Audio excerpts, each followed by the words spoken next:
O Evangelho segundo o Espiritismo, capítulo 11, amar o próximo como a si mesmo. O egoísmo. O egoísmo, essa chaga da humanidade, deve desaparecer da terra, porque impede o seu progresso moral. É ao Espiritismo que cabe a tarefa de fazê-la elevar-se na hierarquia dos mundos. O egoísmo é, portanto, o alvo para o qual todos os verdadeiros crentes devem dirigir suas armas, suas forças e sua coragem. Digo coragem porque esta é a qualidade mais necessária para vencer-se a si mesmo, do que para vencer aos outros. Que cada qual, portanto, dedique toda a sua atenção em combatê-lo em si próprio, pois esse monstro devorador de todas as inteligências, esse filho do orgulho, é a fonte de todas as misérias terrenas. Ele é a negação da caridade e, por isso mesmo, o maior obstáculo à felicidade dos homens. Jesus vos deu o exemplo da caridade e Pôncio Pilatos o do egoísmo, porque enquanto o justo vai percorrer as santas estações do seu martírio, Pilatos lava as mãos, dizendo: "Que me importa?" Disse mesmo aos judeus: "Esse homem é justo, por que quereis crucificá-lo?" E, no entanto, deixa que o levem ao suplício. É a esse antagonismo da caridade e do egoísmo, a invasão dessa lepra do coração humano, que o cristianismo deve não ter ainda cumprido toda a sua missão. E é a vós, novos apóstolos da fé, que os espíritos superiores esclarecem, que cabem a tarefa e o dever de extirpar esse mal, para dar ao cristianismo toda a sua força e limpar o caminho dos obstáculos que lhe entravam a marcha. Expulsai o egoísmo da terra, para que ela possa elevar-se na escala dos mundos, pois já é tempo da humanidade vestir a sua toga viril, e para isso é necessário primeiro expulsá-lo de vosso coração. Muito obrigado. Boa noite, meus irmãos. É uma alegria estarmos reunidos nessa casa de oração, podermos falar um pouquinho sobre o Evangelho, capítulo 11, especificamente o egoísmo. Eu escolhi esse tema porque nós também iremos falar sobre uma mensagem de Emmanuel, do livro Caminho, Verdade e Vida, intitulada Ensejo ao Bem. Emmanuel, ele tirou de Mateus o versículo 50 do capítulo 26. Uma frase: Jesus, porém, lhe disse: "Amigo, a que vieste?" Então, aproximando-se, lançaram mão de Jesus e o prenderam. Então, o capítulo 26 é justamente isso.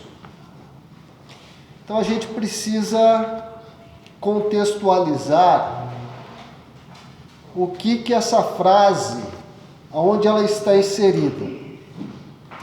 O capítulo 26 de Mateus, ele traz para nós da reunião de Jesus com os apóstolos 2 dias antes da Páscoa, aonde ele faz a revelação de que ele seria crucificado. Ali ele também comenta sobre a atitude de Judas e também comenta sobre a negação dos outros apóstolos. Então Jesus, naquele momento, estava com o coração entristecido, porque ele sabia o martírio que estava para vir. E ali ele vai contar para nós, no capítulo 26,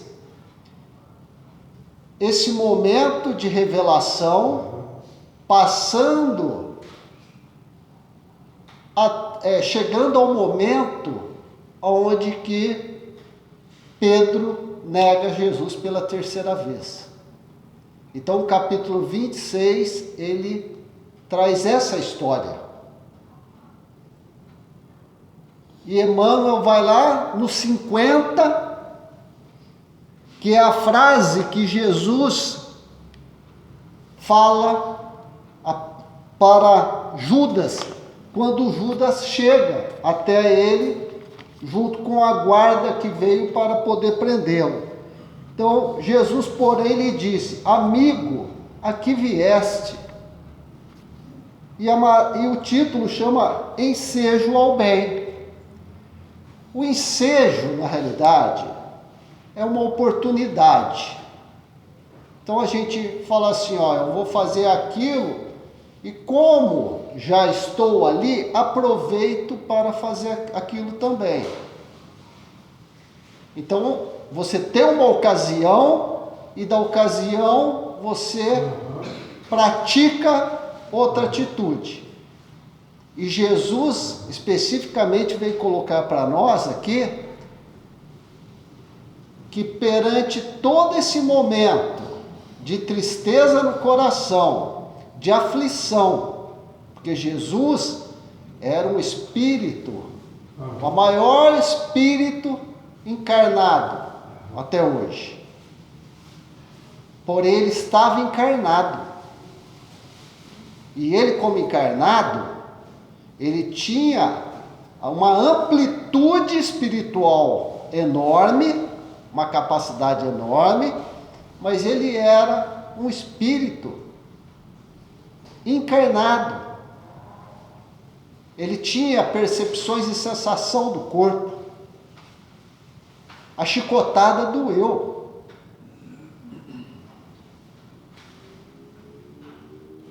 Apanhar é ruim. Ser humilhado é ruim. Jesus viveu tudo isso. Então, no momento difícil da vida encarnada de Jesus, ele aproveitou da situação, porque é muito simples para nós falarmos assim, eu gostaria disso, alguém pode ajudar? Aí, se você está em condições, você se oferece. Porque você está num momento favorável. Agora, quando tudo é desfavorável, a nossa atitude egoísta, ela faz que a gente tenha uma resposta egoísta. Então é por isso que a nossa irmã leu sobre o egoísmo, porque o egoísmo é o lado antagônico ao bem, o lado contrário ao bem. O egoísta não tem empatia. O egoísta, ele tem uma visão de bem para si próprio ou para os próximos a quem ele considera. Por isso que, instintivamente, o pai defende o filho defende o pai, o irmão defende o outro. Mas se for um estranho, muitas vezes a pessoa prefere fingir que nem viu, para não ter que se comprometer numa atitude que possa trazer alguma consequência desmedida às vezes. Então, ele coloca que devemos aproveitar todas as situações que a vida nos apresenta e praticar o bem,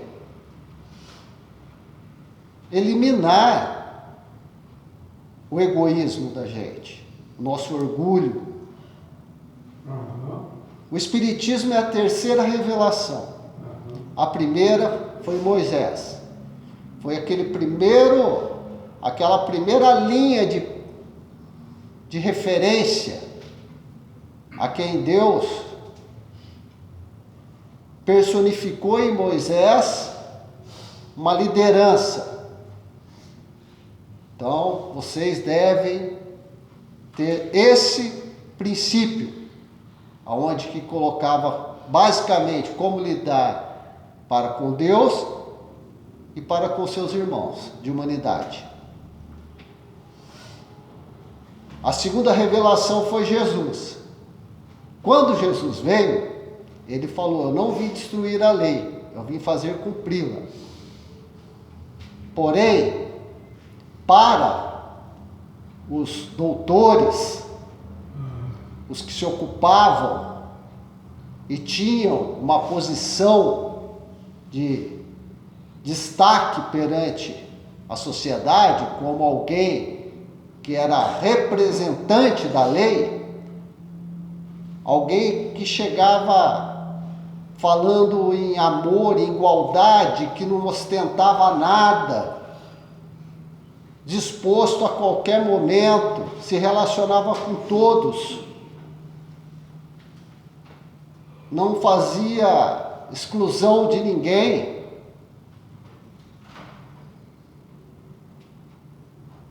Ele causou nesse meio um desconforto, uma inveja, uma revolta.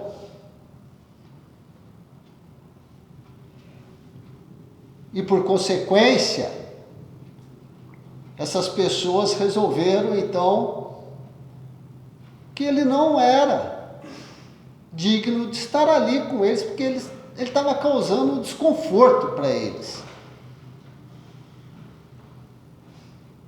E justamente aconteceu o que nós sabemos, há 2000 anos atrás. Só que Jesus não foi o único que morreu. Os cristãos da época, eles também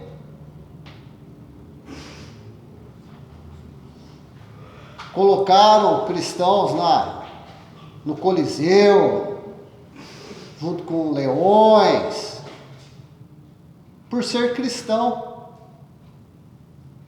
Então, na época, essa mudança no sentido de visão, de complementação, falar que aqueles princípios eram verdadeiros de Moisés. Só que não podia ser hipócrita, ou seja, não podia fingir que nós somos bons. Nós temos que ser bons.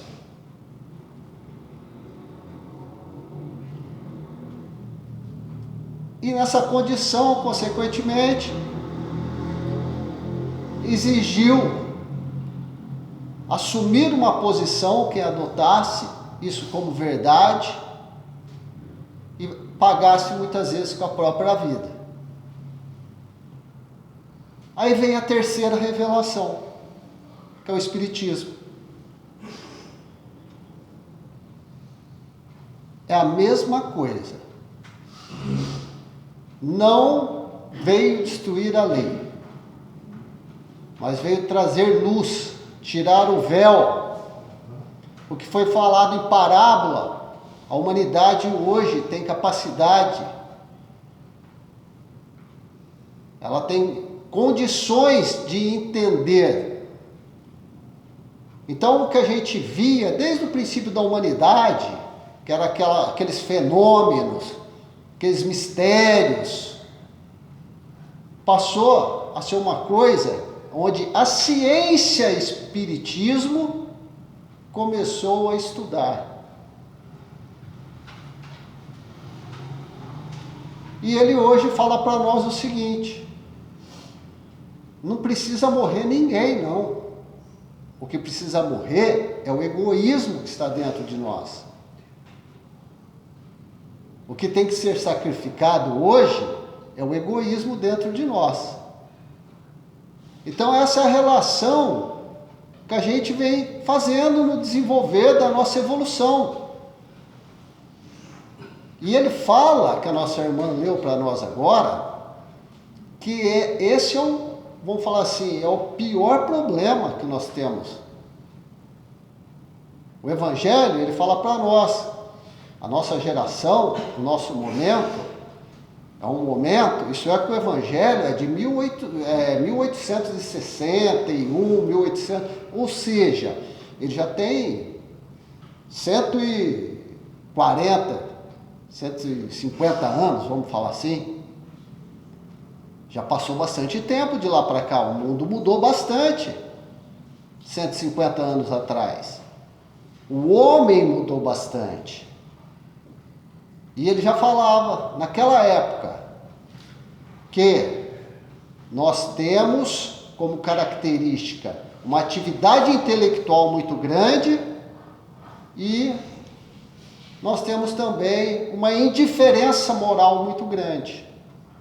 E a indiferença moral, ela é consequência justamente do egoísmo. A pessoa egoísta, ela não consegue ter empatia, porque ela pensa nela. E Jesus, mesmo em situação extrema, mostrou um relacionamento para com os irmãos, para com Judas, de amor, de respeito. Então nós devemos nos relacionarmos de maneira amorosa, respeitosa, fraternal. Antes de uma resposta, eleve o pensamento a Deus. Eleva o pensamento a Deus, que a hora que a gente retorna à realidade, sai da ira, da revolta, porque o egoísmo faz a gente se sentir, e o orgulho, rebaixado, menosprezado. Eu estou correto, eu não estou errado. E tudo isso, consequentemente, então faz eu dou uma resposta que às vezes eu agrido.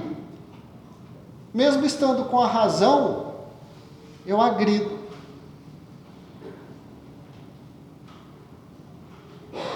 E Jesus dá um exemplo em Mateus 26 de como devemos nos comportar. Então, Emmanuel vem trazer para nós a mensagem onde ele fala o seguinte para nós: é significativo observar o otimismo do mestre, prodigalizando oportunidades ao bem, até o fim de uma gloriosa missão de verdade e amor junto aos homens. Ou seja, mesmo naquela situação difícil, estressante, com tristeza no coração, porque o capítulo 26, em um dos versículos, ele fala isso para os apóstolos, que ele está com tristeza no coração. Ele chama Pedro para ir com ele rezar. Então você vê, Jesus, perante essa condição, o que ele foi fazer? Ele foi orar. Jesus é o nosso exemplo máximo. Pelos ensinamentos e pelas atitudes. Jesus não é o hipócrita. Hipócrita é uma palavra grega que significa ator. O ator, se eu sou um ator, eu posso interpretar um homem rico, um homem pobre, um homem bondoso, um homem malvado. Ou seja, eu posso ser qualquer coisa dentro do meu personagem. E ali eu tenho que me empenhar para as pessoas que enxergam o meu trabalho, falar: olha, é um bom ator, ele passa mesmo, você fica com raiva dele a hora que você vê, nossa, você fica com dó, você chora. Ou seja, Eu finjo uma condição que a minha vida real não é aquilo. É o meu personagem que está fazendo. Mas a minha vida real não é aquilo. Então, na nossa vida cristã, na nossa vida espiritual, que é quem somos realmente, nós estamos aqui como uma necessidade de aprendizado. A vida material, ela traz para nós a oportunidade do aprendizado, da experiência, da vivência. Ela traz isso para nós. Mas não significa que nós iremos fazer tudo correto. Se nós não orarmos como Jesus fez, porque Jesus, quando foi orar, ele retornou, estava Pedro e os 2 filhos de Zebedeu dormindo. Ele pegou, eu saí daqui agora, vocês estão dormindo? Orai e vigiai, porque o espírito pode estar pronto, mas a carne é fraca. Ou seja, às vezes você tem até uma força moral, um conhecimento, mas se você vacilar, você faz errado. Aí ele voltou a orar. Passado um tempo ele voltou lá, eles estavam dormindo de novo. Aí ele pegou, voltou a orar. Aí ele voltou novamente, olha eles dormindo. Ele chegou e falou, acorda, porque a hora é essa. Aí vinha vindo Judas junto com o pessoal já. Então nós temos que estar atentos. Temos que estar conscientes da nossa missão aqui. Porque a lei de Deus existe muito antes da gente estar aqui na Terra. A lei de Deus, ela é eterna. E nós estamos construindo na Terra um planeta melhor. E o que está segurando a gente é justamente o egoísmo, é não agir como o nosso mestre, nosso instrutor, nosso exemplo fez. E ele mostra até o último momento, até quando ele estava crucificado, que não tem mais nada a ver com o capítulo 26, que acaba lá em Pedro, negando Jesus, perdoai-vos que eles não sabem o que fazem. Certifica-se o Cristo com respeito ao desvio de Judas, comenta amorosamente o assunto, na derradeira reunião mais íntima com os discípulos. Não guardava qualquer dúvida relativamente ao suplício que o esperava. No entanto, em se aproximando, o cooperador transviado beija-o à face, indicando-o perante os verdugos, e o mestre, com sublime serenidade, recebe-lhe a saudação carinhosa e indaga: amigo, a que vieste? Seu coração misericordioso proporcionava aos discípulos inquietos o ensejo ao bem, até ao derradeiro instante. Embora notasse Judas em companhia de guardas que lhe efetuariam a prisão, dá-lhe o título de amigo, não lhe retira a confiança do minuto primeiro, não o maldiz, não se entrega a queixas inúteis, não o recomenda à posteridade com acusações ou conceitos menos indignos. Jesus, quando Judas chegou, ele agiu como se não soubesse o que tivesse acontecendo. Ele tratou Judas como ele tratou Judas durante todo o período que esteve do lado dele.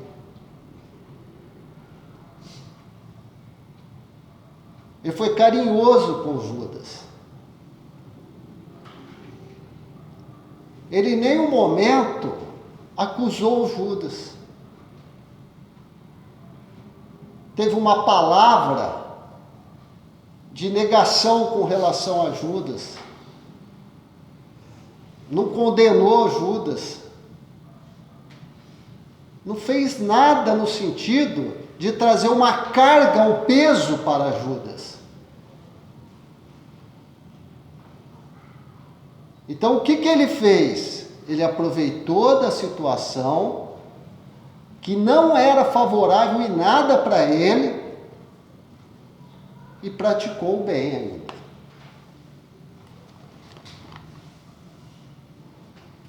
Nesse gesto de inolvidável beleza espiritual, ensinou-nos Jesus que é preciso oferecer portas ao bem até a última hora das experiências terrestres, ainda que, ao término da derradeira oportunidade, nada mais reste além do caminho para o martírio ou para a cruz dos supremos testemunhos. Meus irmãos, a nossa vida encarnada é uma vida social. É uma vida que nós temos que nos relacionar. O núcleo familiar, aquele grupo de pessoas do trabalho, ou seja, temos núcleos que estão conosco constantemente. E temos aqueles que por hora ou outra encontramos. E temos aqueles que o destino coloca em nossa frente em determinadas situações. Às vezes por uma vez única. Não importa a condição. Quem está ali é um irmão. Ele é um irmão na condição de pai, ele é um irmão na condição de filho, ele é um irmão na condição de chefe, ele é um irmão na condição de um subordinado, ou ele é um irmão às vezes na condição de um infrator. Mas ele é um irmão. Então nós devemos entender que aquela atitude pode ser uma atitude desaprovada. Chegarmos aqui e falar assim, o que você acha? Todo mundo vai condenar. Fala, não, isso não. Mas nós não sabemos o porquê que chegou naquele nível. Será que se alguém um pouco antes tivesse intercedido de uma maneira a quebrar aquele pensamento, levar uma instrução, mostrar uma possibilidade, trazer um conforto, um alento, aquela atitude não teria sido evitada?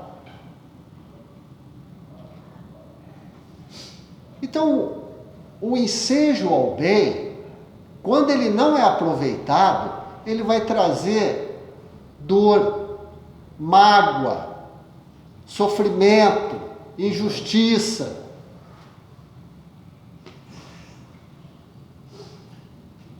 Nós devemos cumprir o que nós temos que cumprir. Nosso objetivo é evoluir, e só se evolui trabalhando na lei de Deus. Precisamos ter a consciência de que a encarnação é instrumento do Espírito, é recurso do Espírito, é a oportunidade dada para conseguirmos criar qualidades e eliminar os vícios que o instinto acompanha, que a gente faz. Então, o estudo de hoje, ele veio trazer para nós essa ideia de que somos todos filhos de Deus, somos diferentes, temos capacidades e defeitos todos. Somente com a ajuda mútua iremos conseguir evoluir. Que hoje existe o Espiritismo, que existem irmãos espíritos encarnados, médiuns, que recebem as instruções que espalham essas instruções, como no caso nosso irmão Chico fez tão brilhantemente durante todos esses anos. Então é uma questão de livre-arbítrio. Sempre foi uma questão de livre-arbítrio. Que possamos aproveitar os ensejos ao bem que a vida nos proporciona. Que assim seja.